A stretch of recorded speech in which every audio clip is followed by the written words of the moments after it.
Welcome to GK facts. करण में बिल्कुल सही पढ़ रहे हैं आप। कर्नाटक ने जो है अभी नवीनकरणीय ऊर्जा नीति को मंजूरी दी है, जो कि कर्नाटक के लिए एक बहुत बड़ी मंजूरी बताई जा रही है इस समय। ठीक है, और जो नवीकरणीय ऊर्जा है आप लोग इसको जानते होंगे कि अगर ये हमारे पूरे देश में फैल जाए तो इससे जो है प्रदूषण को बहुत ज़्यादा नियंत्रण करा जा सकता है। ठीक है, लेकिन अभी इसको नीति को जो मंजूरी है वो कर्नाटक राज्य के द्वारा दी गई है। तो चलिए इसको पूरा डिटेल से जानते हैं कि आखिर में टॉपिक है क्या, और पेपर के पॉइंट ऑफ व्यू से इंपॉर्टेंट है।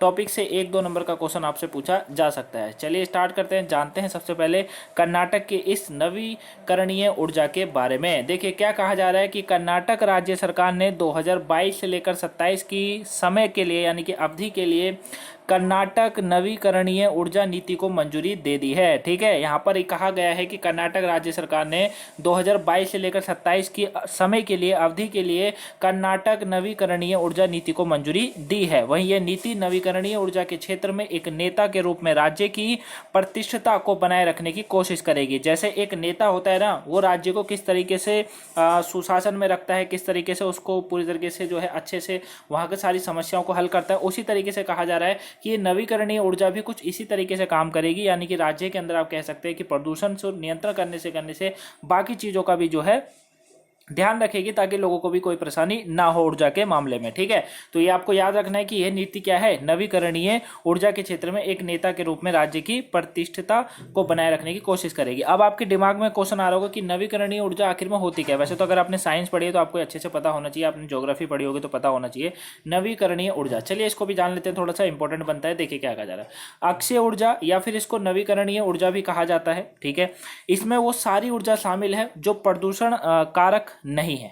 समझ रहे हैं, यानी कि ये ऊर्जा वो ऊर्जा होती है जिसमें प्रदूषण कारक नहीं होते, यानी कि प्रदूषण की बिल्कुल भी इसके अंदर लक्षण नहीं होते, प्रदूषण इस ऊर्जा से नहीं होता है। ठीक है, जिनके स्रोत को जो है क्षय नहीं होता है, या जिनके स्रोतों का पुनर्भरण होता रहता है, यह याद रखिएगा। ठीक है, अब इसमें कौन कौन सी आती हैं, जैसे कि सौर ऊर्जा हो गई, पवन ऊर्जा हो गई, जल विद्युत ऊर्जा हो गई, ज्वार भाटा से प्राप्त ऊर्जा हो गई, बायोगैस हो गई, जैव ईंधन हो गए, आदि सभी नवीकरणीय ऊर्जा के ये उदाहरण माने जाते हैं। ठीक है ना, और ये सारे वो ऊर्जा हैं जिनसे कोई भी प्रदूषण जो है कहीं पर भी नहीं होता है। ठीक है, इसीलिए इसको जो है बढ़ावा दिया जाता है हमेशा। ठीक है, ये आपको याद रखना है, इंपॉर्टेंट है। आगे समझते हैं। अब देखिए यहाँ पर क्या कहा जा रहा है, मुख्य बिंदु क्या कह रहे हैं इसके।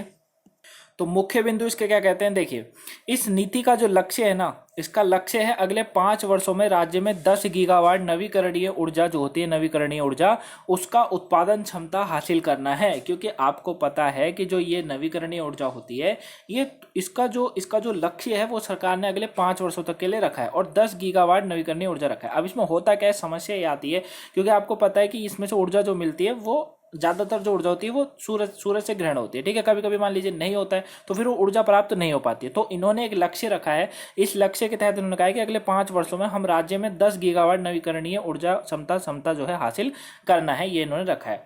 वहीं 2027 तक कहा जा रहा है कि इस नीति के तहत ही अकेले रूफ टॉप सोलर से उत्पादित 1 गीगावाट ऊर्जा का हिस्सा हासिल करने का लक्ष्य रखा गया है। यानी कि 10 गीगावाट इन्होंने अगले 5 वर्ष के लिए नवीकरणीय ऊर्जा से रखा है, लेकिन 2027 तक भी ये कहा जा रहा है कि इस नीति के तहत अकेले जो रूफ टॉप सोलर होते हैं ना, रूफ टॉप सोलर, उससे भी उत्पादित 1 गीगावाट ऊर्जा का हिस्सा हासिल करने का लक्ष्य इन्होंने रखा गया है। अब आप पूछेंगे रूफ टॉप सोलर क्या होता है। देखिए ध्यान से समझिएगा, रूफ टॉप सोलर जो होता है वो भी एक सरकार के द्वारा जो है एक कार्यालय है, मतलब सरकार द्वारा एक चलाई गई योजना है, जिसके तहत ये कहा जाता है कि कारखाने आदि छतों पर जो सोलर पैनल लगवाने की सुविधा प्रदान कर रही है सरकार। ठीक है ना, योजना है जिससे जो है सुविधा प्रदान कर रही है, कहाँ पर, आदि छतों में, कारखानों में, इस तरीके से। ठीक है, और इस योजना का जो नाम है वो सोलर रूफटॉप योजना है, ये मैंने अभी आपको समझाया था। ठीक है, इस योजना के जो अंतर्गत है ना, कोई भी नागरिक अपने छतों पर जो है फ्री में सोलर पैनल लगवा सकता है।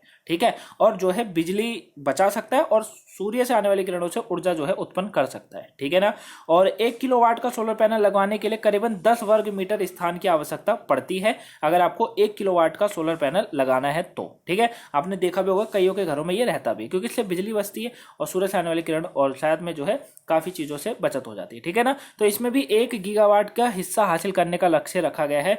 किसके द्वारा, ये जो लक्ष्य है वो सरकार के द्वारा रखा गया है। ठीक है, चलिए अब बात करते हैं कर्नाटक में नवीकरणीय ऊर्जा पार्कों का निर्माण। देखिए अभी पार्कों का भी निर्माण करा जा रहा है, वो किस लिए? देखिए कर्नाटक राज्य में आने वाले वर्षों में कई नवीकरणीय ऊर्जा पार्क बनाए जाएंगे, ये सरकार की तरफ से कहा गया। इन पार्कों में कुछ हाइब्रिड भी शामिल होंगे। इस नीति के तहत कर्नाटक को नवीकरणीय ऊर्जा उपकरणों के निर्माण के हब के रूप में विकसित किया जाएगा। ठीक है, जाहिर सी बात है, नवीकरणीय ऊर्जा उपकरणों के निर्माण के हब के रूप में विकसित हो जाएगा।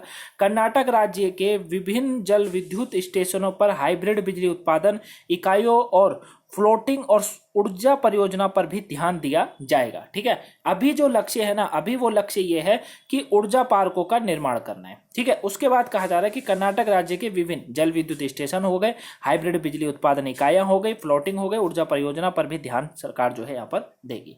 वहीं सरकार की अन्य योजनाओं की बात करें तो सरकार की कुछ अन्य योजना है, वो क्या है इसको समझ लीजिए।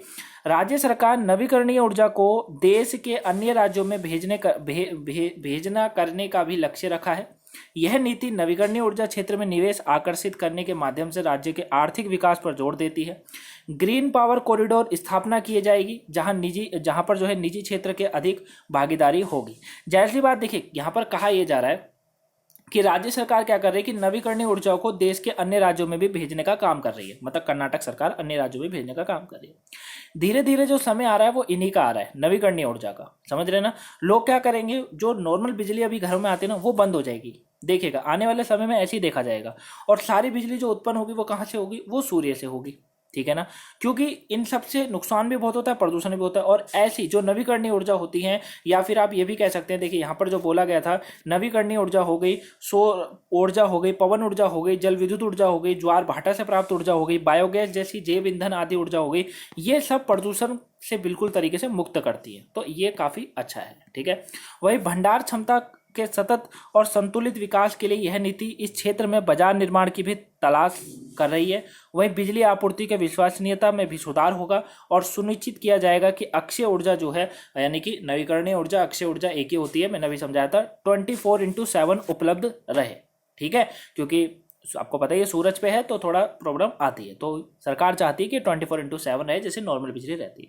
तो आई होप आप इसको अच्छे से समझ गए होंगे टॉपिक को।